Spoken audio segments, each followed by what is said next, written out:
So this response is for Mucci's post on the Tarasoff case, the case that regarded an individual breaking up with, being in a breakup, being broken up with by someone else, and then eventually um,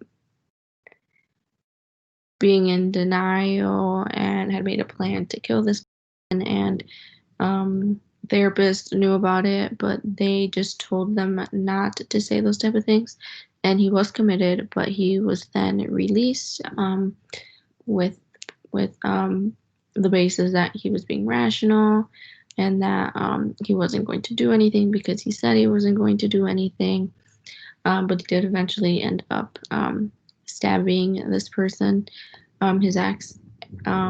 So one of your questions was, what is more important to the therapist client, confidentiality or public safety? I'm definitely going to say that public safety is more important, especially in situations like this.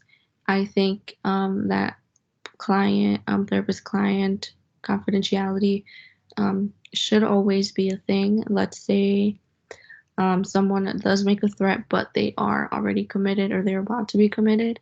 I think then nothing has to be said. But if this person is going to be released, then I think it is okay to tell this person or this group of people, like, hey, this threat was made, this person is going to be out in the world, be aware of this, set up whatever precautions you may need. I think that definitely makes a lot of sense, where you still have the therapist client confidentiality to an extent, but once you are released, then those things kind of have to come to light, that they were said just because it is a threat to someone else or a group of people.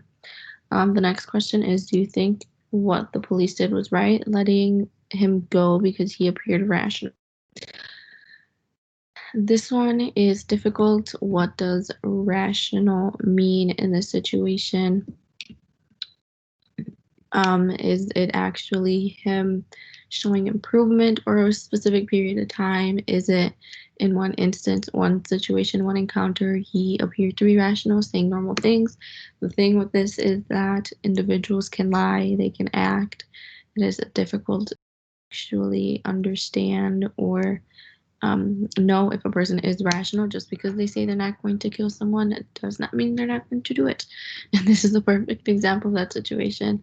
I would definitely say that they were wrong in simply letting him go.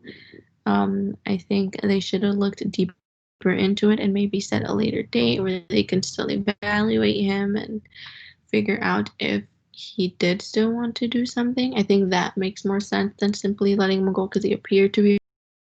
I think there definitely should be a set protocol in place to make, especially for people that make threats to other people, like this individual did, to make sure that they are not going to do this thing again. That's only an opinion. They did let him go. We saw what happened. And I'm sure there's other situations that have occurred just like this. Thanks for sharing, Moochie.